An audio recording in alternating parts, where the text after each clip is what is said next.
Good evening, everyone. I'm hoping you can hear me, and we'll get started with today's webinar. So, this is going to be a topic on school to industry. What do you really need to learn? So, a little bit about myself.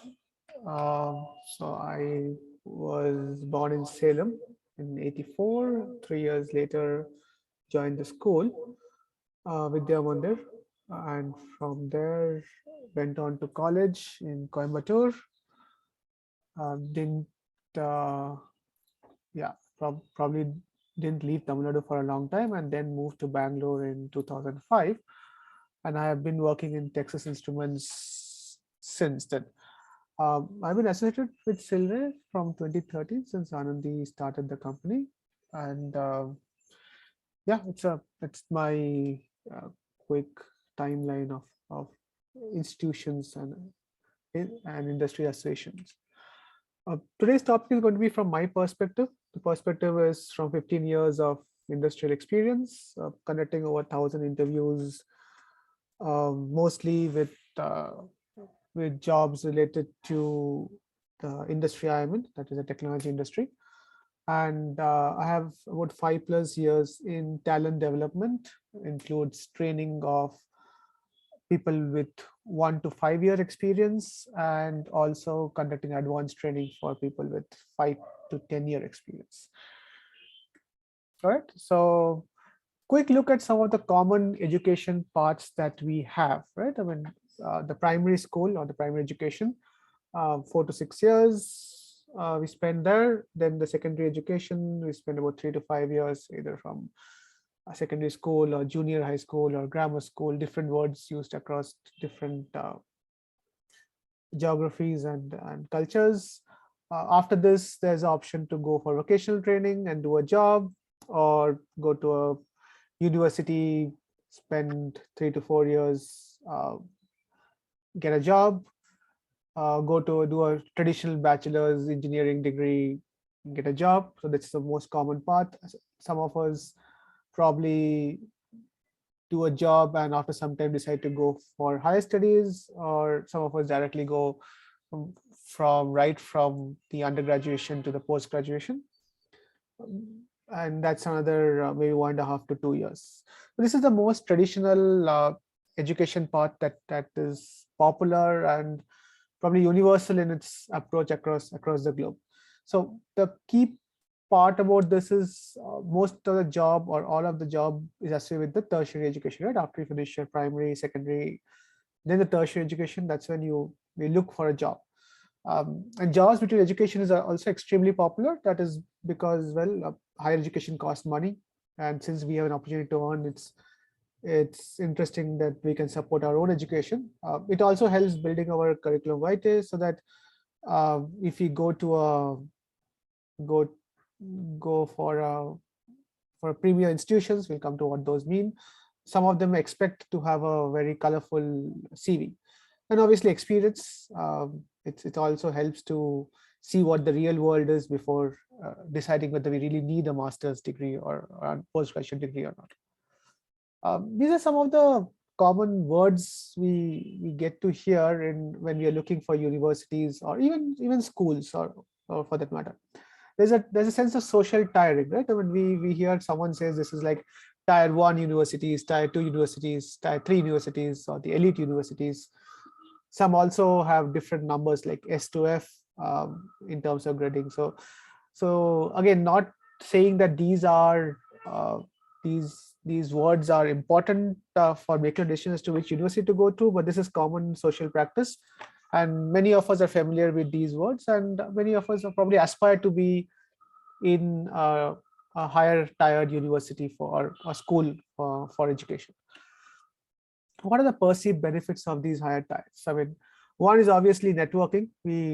We are hoping to meet people of maybe similar background or maybe higher background in terms of the social circles, in terms of education circles, and connect with them so that they may help in something in the future, whatever we are aspiring to. We also are expecting a better research facilities in the higher tier schools and universities, definitely a better education curriculum, and probably a better teaching staff. Right? So these are some of the perceived benefits of the higher tier universities. And what are the perceived results of these higher tier universities? I mean, end of the day, we are all looking for a job. Each of us may have a different definition of a job.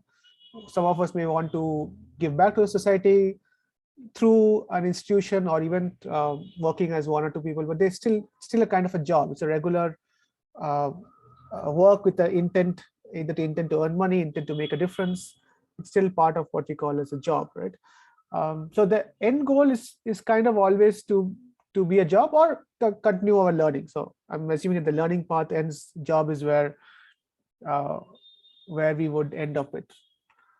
So does the higher tier, I mean, forget higher tier, does higher education itself help us getting jobs? So there's an interesting graph from Oxford. This is 2016-2020 data. It basically says in most countries, if you are a postgraduate, you have an 80+% chance of getting work. If you are undergraduate, you probably have anywhere between 50 to 70%. If you are just finished your school or your what you call as secondary education, then possibility of jobs are a little lesser than that, right? So basically it says that the higher education you get, the higher possibility of job you have. So what are industries looking for? I mean, we talked about this job. So definitely they are looking for higher education as per the previous slide, but we're looking for something like skills, right? They're looking to see whether you are competent enough to bring value to the industry. And what are the industries expecting from a formal education like master's or PhD? A guarantee that you have those skills, right? So it's more like they want to just go to a university, maybe at high tier university, and say, this person has probably cleared tier 1 examination, therefore they have some skills which is definitely worth for us. Or also it could be like the company has 50% people from that university, so university has a guarantee of getting people who will be fit for that particular institution or for the particular industry. So guarantee is another thing they're looking for. I mean, hassle-free experience of just picking a person without much effort.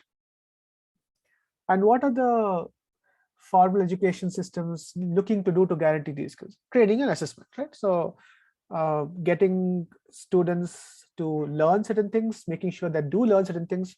So when they complete their course, maybe a 2-year course, a 4-year course, a 8-year course, or PhDs or whatever, on completion, there's a certain standard, there's a certain guarantee of the skills that they have in the particular discipline of choice, obviously. Right. So here is a couple of job requirements posted by different companies on LinkedIn. Not expect you to go line by line, but you can see certain words here: lead a team, proactive learning, define goals, something like what they need to be doing, what skills they're expecting, bachelor's or MS in computer science engineering, for example, or knowledge in certain specialized domains.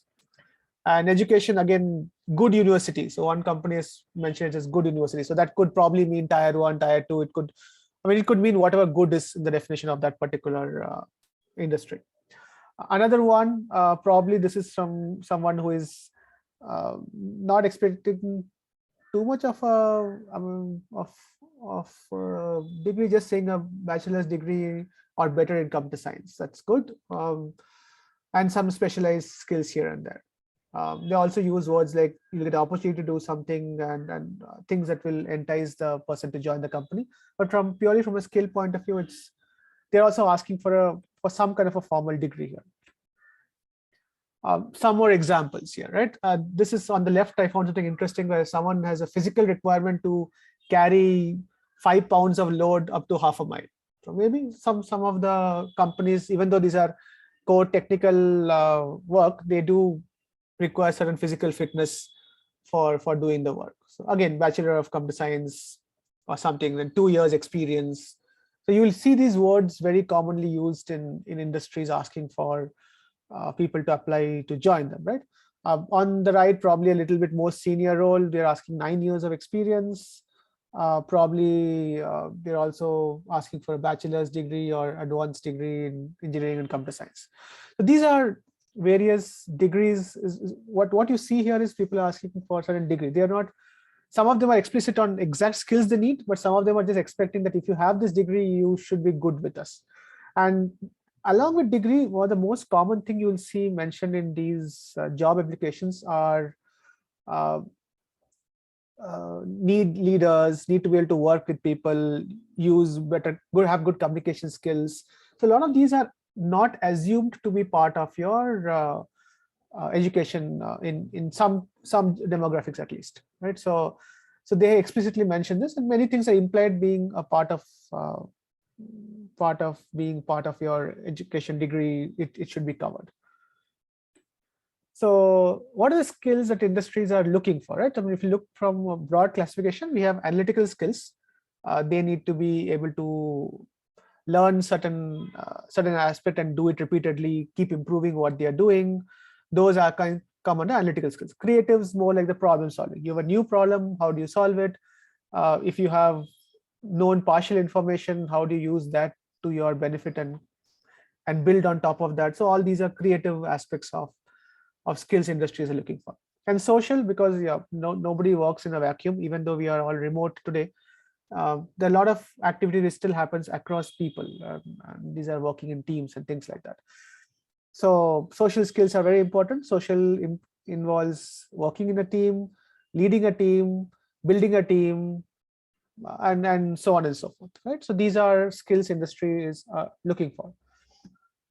Now, if you dig deeper, what are the skills industries are really looking for? I mean, they're looking for a very particular set of skills, right? They're not looking for a very generic creative skills. They're not looking for a generic analytic skills.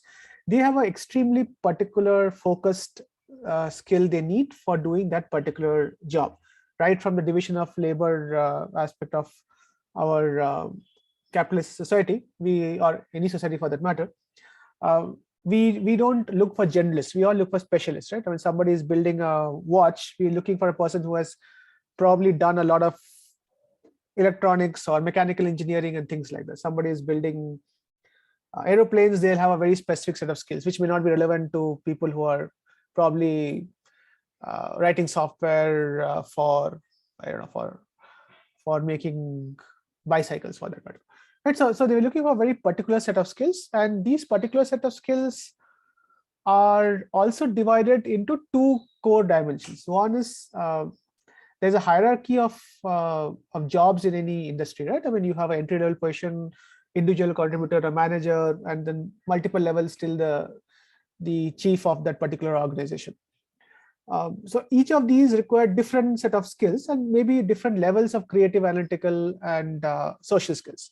Maybe the creative skills are higher required for people who are up the ladder compared to the core analytical skills. But I would say all three skills require in different flavors for different levels. But as the level go up, some of the things will require higher competency in each of these skills.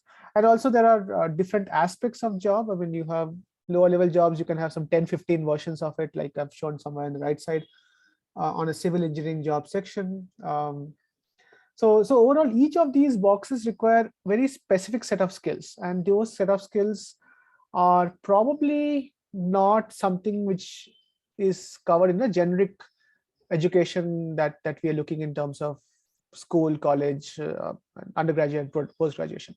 You would do notice that as you keep getting higher in terms of the education system, education also becomes very specific. Like undergraduate definitely is more focused than a school system, whereas postgraduate is even more focused, and doctoral is even more focused than a postgraduate. Right? So can we expect all of these out of the formal education? Can we expect them to teach us what we need for each industry to the level of customization that the industry requires? Probably no, but it would be nice if it could be done, right? So we are the golden the thing that we really need is if people can just come out of some magic box and they are ready for industry wherever the industry wants them to be. So that's the dream, so to speak, for the industries. So what are industries doing? They know that this is not something that they can expect from a college, right? They know that they can't expect people to come out of college and be ready for one specific box of one specific role in the industry. So they do a lot of training, and they spend a lot of money on training. Some of these numbers are probably very high compared to the amount spent on undergraduation and post-graduation also. I mean, these are industries who have specialized courses required to help the employees work in the field of their requirement. And then obviously they also have different it's not like one size fit all training for the industry may have hundreds of courses, each one tailored to the role that they're looking for. And are people learning? Probably they are, because statistics show that people are spending 20 to 40 hours of time every year doing the specialized learning. And then in more advanced industries, the learning ratios are much higher. Probably it's hundreds and 200 hours a year learning, which is not very uncommon in those industries. But overall, average industry trends says that 20 to 40 hours a year is easily spent on learning. So whatever money they're spending is well spent on employee training. So now comes the more interesting question. So if industry is already spending so much of money on training or giving specialized training to the staff, can we do away with the generalized training in the first place? I mean, do we really need to go through the full predicament of learning chemistry, biology, when we know at the end of the day we are going to do software coding, or we are going to do mechanical engineering? Interesting questions, right? I mean, can we skip the formal tertiary education system altogether? Now, don't have an answer to that yet, or probably we are still exploring, but here are some interesting headlines in the last couple of years. So some companies have said that they no longer require employees to have a college degree, which is great. So right out of school, maybe with some intermediate informal courses, maybe you can join these companies. Some more companies recently have come up and say we no longer require a degree. Okay, great, those are good. Many Fortune 500 companies don't require a degree for multiple jobs. So overall, some of the companies which were extremely focused on hiring at least maybe some of them require at least a postgraduate or a PhD are now coming out and saying, don't worry about the degrees, just join us and we will give you the training that you need. That's a very interesting change happening over the last few years. I mean, it started before the COVID pandemic itself. That means companies have been understanding and looking at options where people can join earlier and not have to learn things that may not be relevant to their jobs. So what industry can do to guarantee the skills? Same thing as what education system was doing, training and assessment, right? So now we are talking about education system no longer there, that for a huge volume of filtering which was done by the education system is not available to the industry. Now industry is asking the open world to take part in the training and assessment system. And that's a lot of work, right? I mean, that requires a lot of assessment, and that requires a lot of training. So how can industry cope with that? I mean, it's almost impossible to think that they can do this, right? Not anymore. Technology has come to a point where we can probably train hundreds of thousands or millions of people without much hassle. I mean, we have online courses. There are probably courses already made by these companies for general public and for their own employees, which they're sharing out because it's not an additional cost to them. And there are also assessments available. I mean, you guys probably would have heard of multiple sites where you can do mock interviews and mock tests. And some of these companies are also taking an initiative and making a curated set of questions saying that if you can answer these, come for an interview and we will take you in, and things like that, right? So technology has enabled a lot of these industries to bypass the traditional undergraduate, postgraduate degrees and say, if you have some skills, if you lack some skills, some of them even tell you that what skills you lack and here's a course, study it and come back to us and try again. So these are excellent development in the field of removing too many layers of formal education between the employee and the industry, right?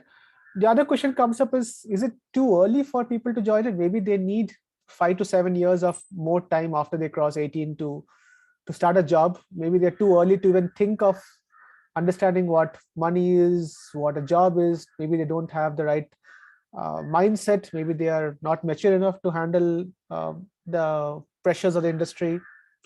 Probably, but there are also enough evidence to say that people have done things at much early age than we expect, right? Some of the headlines here you see are from 8 years old, 13 years old, 14 years old, 17, 19 years old, um, yeah, so on and so forth. So again, right now these look like a very small percentage of people, but some years back this was not even heard of. So today we are seeing a trend where a 9, 10, 11, 12 person is able to come up with ideas, start a company, obviously with help from little bit elder legal guardians, so that they don't violate any laws. But it's their idea, it's their product. They are developing the ideas they have, and they're able to sell it, make money, and some of them are also millionaires before they cross 18. So pretty interesting development happening with folks who have not got formal education of undergraduate, postgraduate, and doctorate. And this is probably something you might have known. Many CEOs of Fortune 500 companies have quit their undergraduate or postgraduate halfway because they thought that the courses are not adding much value to them. So you have a lot of school dropout CEOs, including the big companies. Right? Okay, so question, can I skip formal tertiary education completely?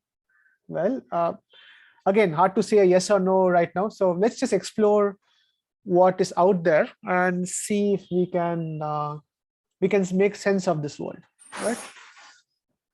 Okay, so yeah, a couple of these slides here are going to be ideas coming up in field of education. So so bear with me while I probably go on a monotone as I was going for last couple of minutes. So multidimensional skill development is an area where we are looking to develop both right brain, left brain, and social skills at the same time, right?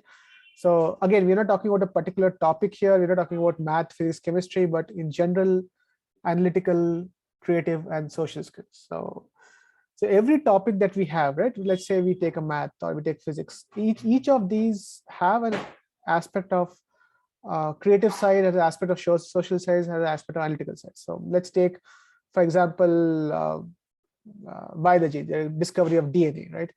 DNA was definitely a very analytical approach because we had to go through so many samples, understand what the commonality is, and try to find out where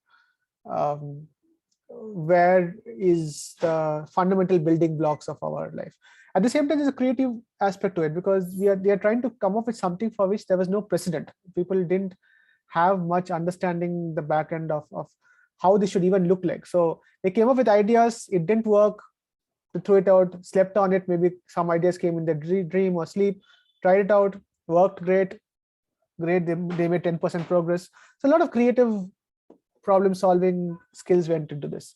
And social, because again, this is most things in the world today are done as a team effort. They have to interact with technicians, they have to work with labs, they have to work with each other. I mean, Watson and Crick probably had spent a lot of time communicating what they were thinking and how things would work out, and get there. So overall, there are these three aspects are common across all domains. It's very unique to say that I'm just an analytical person and I may probably be able to survive or grow in a particular field with just these skills. Today's world requires a combination of analytical, creative, and social skills to even survive, I would say, right? Knowledge and skill graphs. These are fairly new in the education field, maybe 5 years, 7 years, where we are no longer talking about if you have completed class 5, you're moving to class 6. Here we are looking at what are the skills that you learned in class 5, maybe what aspect of physics, what level of physics are you in, what subgroup of physics have you mastered, which subgroup you have not mastered. Same with math, chemistry, biology, so on and so forth. So we're coming to a point where we are actually building a knowledge graph. We're not saying that I'm a 12th pass or I'm a 10th pass, right? That may not have much meaning. Whereas someone can say I'm an expert in maybe organic chemistry or something like that, right? And they can probably go and say I can do these things well in organic chemistry.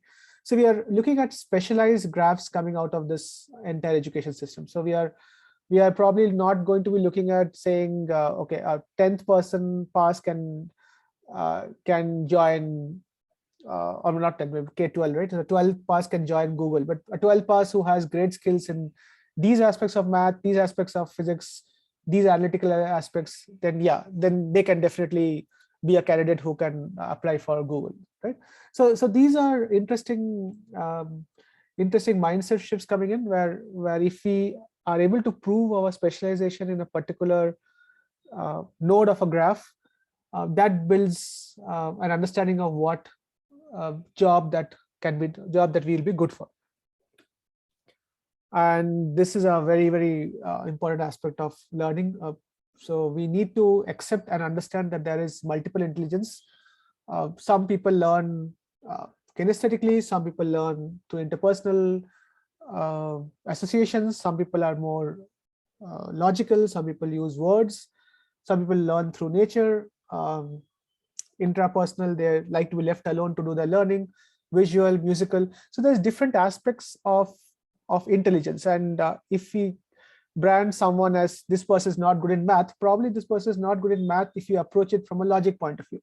Maybe if you approach it from a little different point of view, they may be great with math. I mean, work with dyslexic kids have probably shown that nature works better than words, right? So there are different aspects of learning, and I'm not even talking about different subjects for different types of learners. The same subject can be educated using different learning techniques if you're aware that there are multiple intelligence. That is another extremely important aspect of learning that we need to be aware of.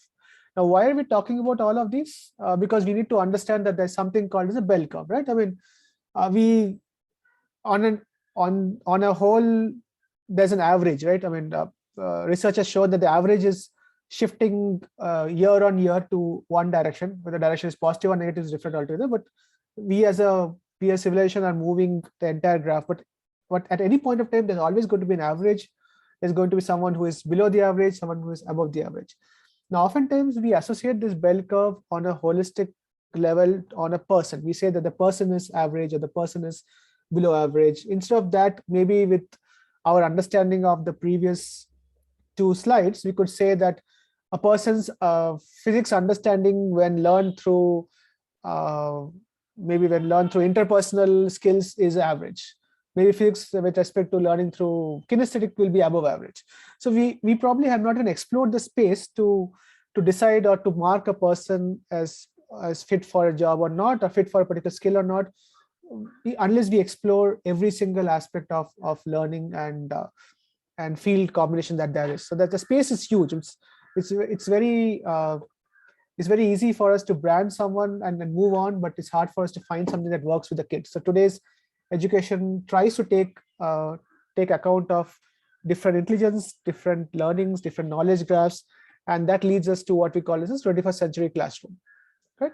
So 21st century classroom is, think of a classroom without borders, highly tech-based, very student-centric learning.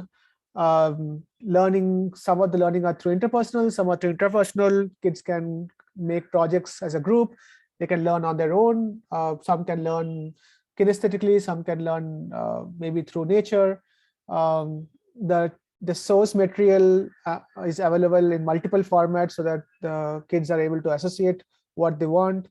And the kind of gradings that we do, the kind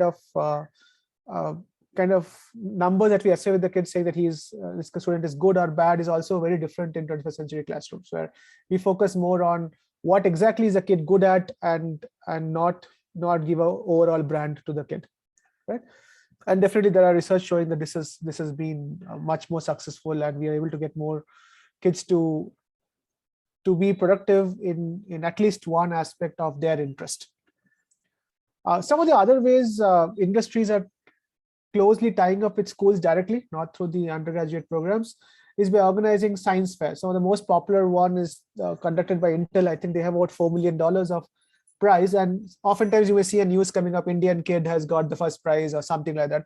A lot of interesting researchers have come out of that. I mean, some of the researchers have been extremely good, where Intel has come and said, we will buy your product or we'll patent your ideas, and kids are learning at a much younger age that their ideas and their thoughts are recognized by industries at the level that they are in, and they can find out what skills they need to move forward. They can make analysis of their own and then decide what to learn, instead of following a formula of you need to do an undergraduate before you're even productive member of the society, right? So industries are taking one step forward and asking schools to encourage the best and the brightest in whichever field and whichever intelligence to come and showcase their work.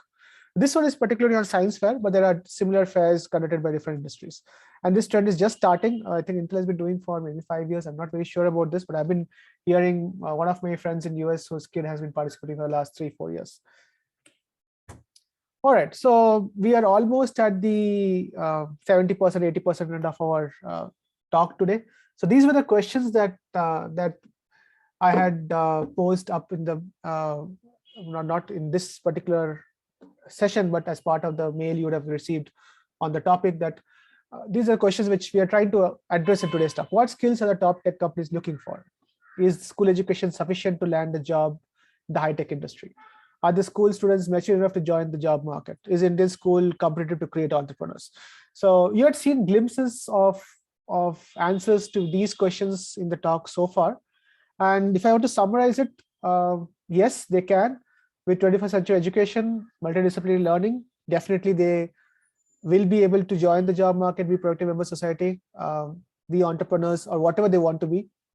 And anyone who can clear assessment and can learn informally are definitely going to be part of the high-tech industry, or any tech industry for that matter. A lot of other industries are also slowly coming up with their own version of assessment and informal learnings. We will maybe 5 years down the road, we'll see civil engineering having more options for doing hands-on kits where people can take home a kit, try it out, and if they're successful, then maybe they can be hired or they are qualified for that job. So this is a trend which is just starting. It's going to take off quite a long way to go, and it's a rapid development in the field of ensuring that everyone has access to knowledge, to education, to the way of learning that they so desire. So we are looking at a global workforce, right? For people coming from all over the world. There are no borders today, with COVID especially highlighting that you can work from anywhere you want. You can learn from anywhere you want at the same time, right? So we are soon going to start seeing people from around the world in one classroom, maybe virtually, sometimes maybe also in person, exchanging ideas, culture, having a truly unbounded learning experience, right? So that's where the future is heading towards in terms of learning, right? So quick note on what is Silre doing in this space, right? And so far we've talked about all the interesting things that we can do, and let's see what Silre has been doing. So Silre has been building awareness and bringing experts together through the Education is Changing webinar series. This is one of them. We also conducted a Splendor conference on the future of education with focus on diversity, inclusion, and future. We are developing industry skills at K-12 level. We talked about analytical, creative, and social skills. We have 3 verticals in Silre through STEM learning, literature, art, theater, and social awareness. This is definitely a key aspect of our holistic education system.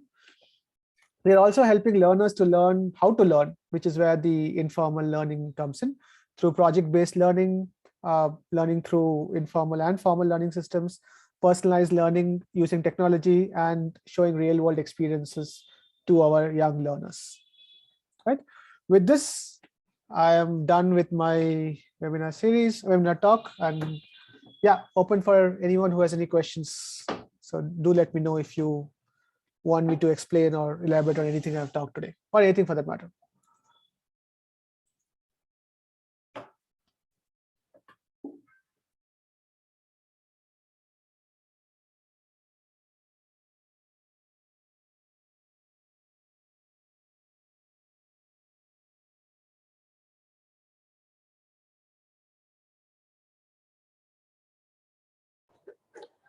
Sir, I would like to ask a question. Go for it. Yeah. So, what percentage of entrepreneurs has India been giving? Uh, The child entrepreneurs, in the sense. uh-huh. That's good, Sridhar. I don't have the exact statistics with me, but I do remember there is news coming up at least once a year on someone the age of 13 to 15, 13 to 17, um, coming up with their own companies, and more frequently now than before. Some of the Indians who are not in India, but they probably are Indians by culture, have had a lot of success in this field in US, in Europe, across the globe, so to speak. So in India specifically, maybe not as much as what's happening outside, but overall percentage in the world is also low. But we are seeing a very sharp increase in this happening. So I am very hopeful to see more and more entrepreneurs coming out from maybe in the 9, 10, 11, 12 part of the K-12 curriculum. Okay. Yeah, I did hear from one of your slides that children of Indian origin have become young entrepreneurs who Right, have abroad. But right. then I was specifically focusing at the children who are, children of US origin who are settled in India. Are there any kind of, is there any ratio like that, or it's just the children of Indian origin who are settled abroad? Fair enough. And that's a good point you're bringing out. So the more question is does India encourage such a thing to happen, or is it mostly because of the culture of other countries that is enabling this? Um, I would say right now other countries are a little ahead in terms of how encouraging they are to the younger generation. India, I remember the youngest, the someone I keep forgetting his name. He was at one point deemed the youngest entrepreneur about 4 or 5 years back, or even younger. He started a website when he was in class 16, not class, age 16, and he had to go to ISC to give a seminar speech, and at the gate he was stopped, saying that you're a kid, why are you entering this, and he had to finally get someone to acknowledge that he's the speaker for the event and things like that. So India culture probably is not yet fully there, but there are glimpses of sparks of this happening even in India, and even 5 years before, or even more before, I would say. Dot-com boom definitely created a lot of these young entrepreneurs, and from then onwards, we are seeing interest coming up with child entrepreneurs a lot more than before the dot-com boom. Yeah, thank you.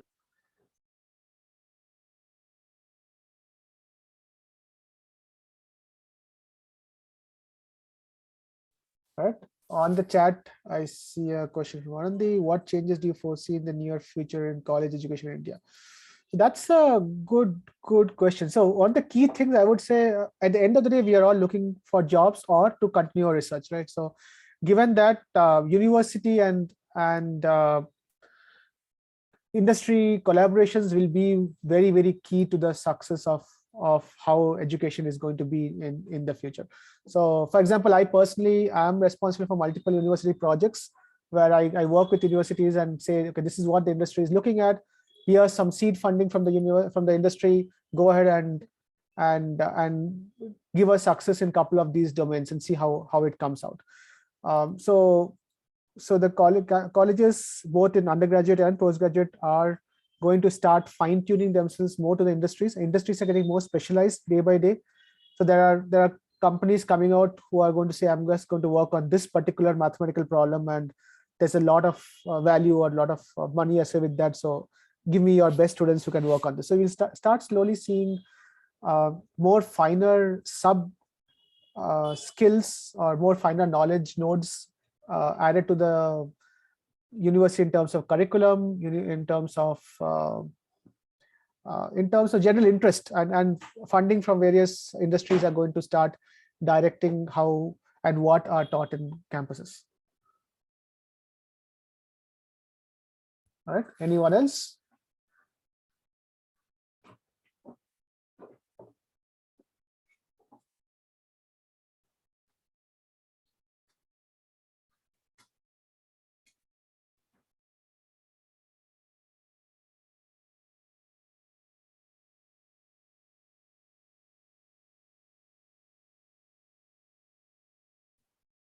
All right, we'll probably wait for another minute. In case there are no questions, then we will get to the concluding part of it.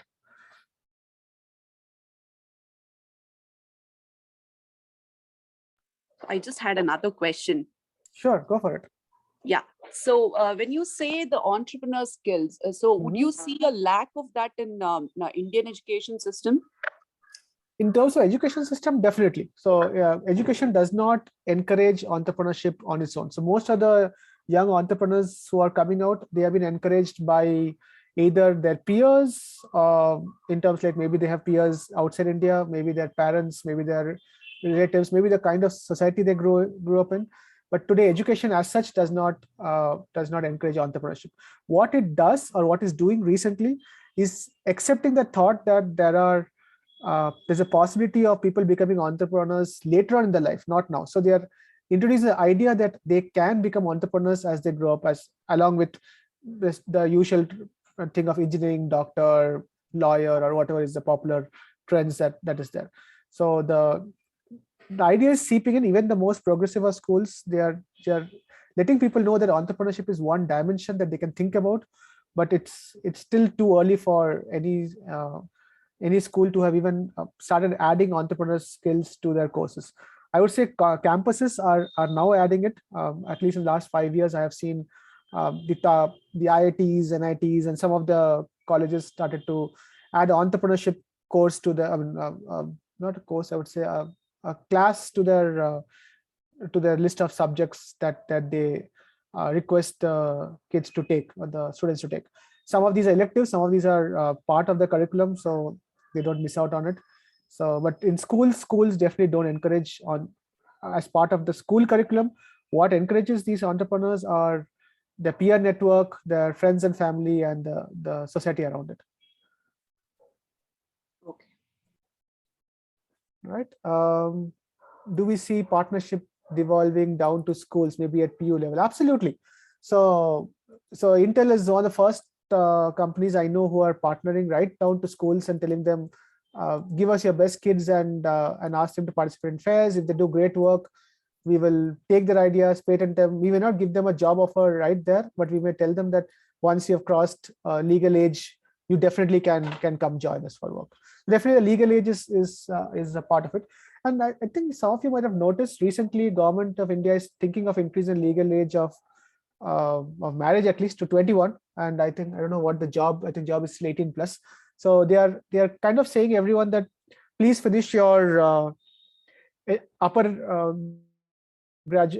undergraduate course and then think of getting married. So there is still a culture of after marriage, at least for women, that job is no longer a prospect. A job is a little lesser prospect. But government is also looking to encourage more education, and looking at the OSET graph, more education means higher possibility of jobs. So that is definitely coming up. Okay, how do you view Delhi government's efforts at encouraging entrepreneurship? I'm honestly not fully aware of what the Delhi government has done in this front. I will definitely take a look at it, and I will let you know what my thoughts are. I don't know what they have done. If you can let us know what they have done, maybe I can share my thoughts, Padma. Yeah. If you just see now on the NDTV, sometimes they are advertising about the change that has been brought about in the Delhi government schools.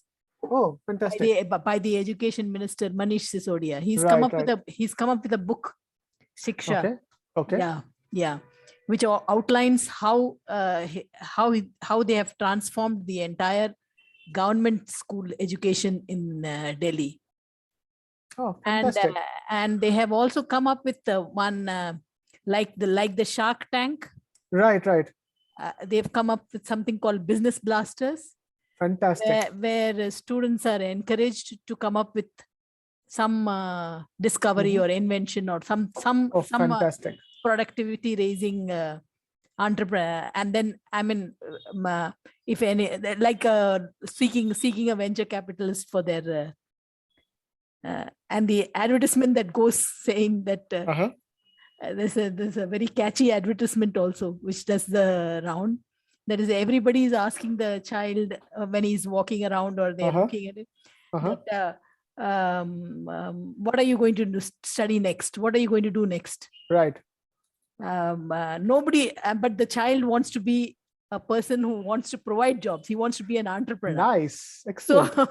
So he just keeps ignoring everybody until somebody asks him, when are you going to start your enterprise or something? Oh, fantastic. Fantastic.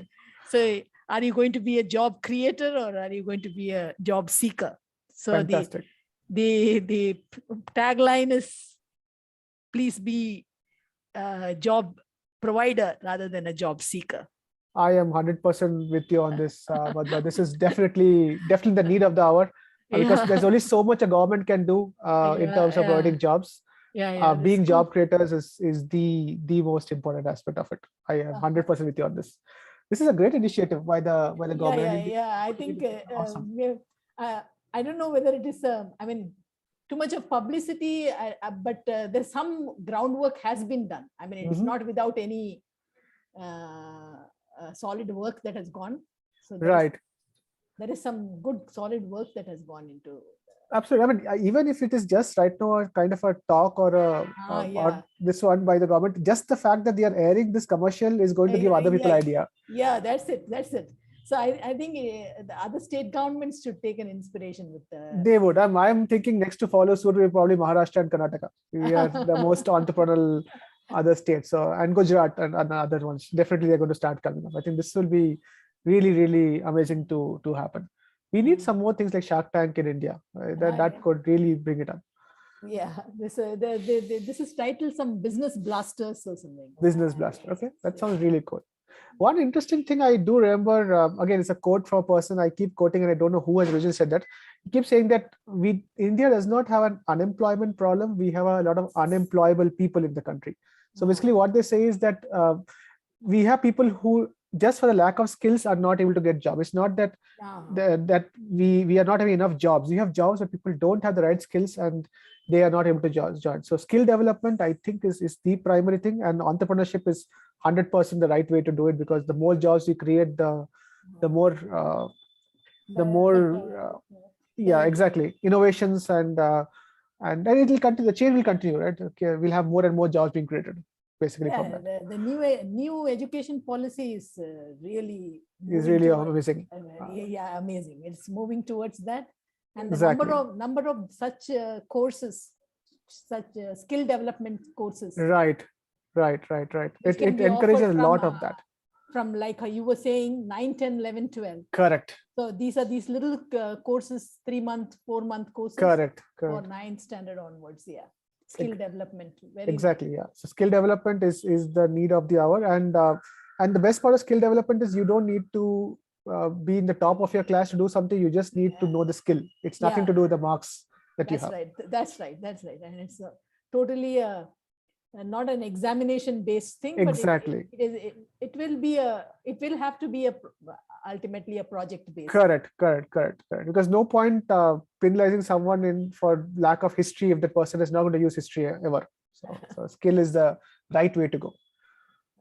Thank you. Hey, thanks for bringing this up, Maya.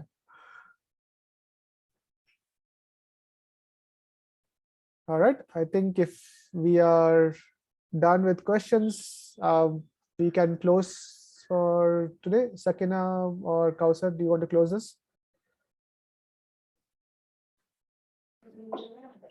We can close it up. Thank you so much, Somesh sir. All right, everyone. Thank you all for coming, and have a great weekend. What is left of it? Thank you. Thank you, everyone, for attending.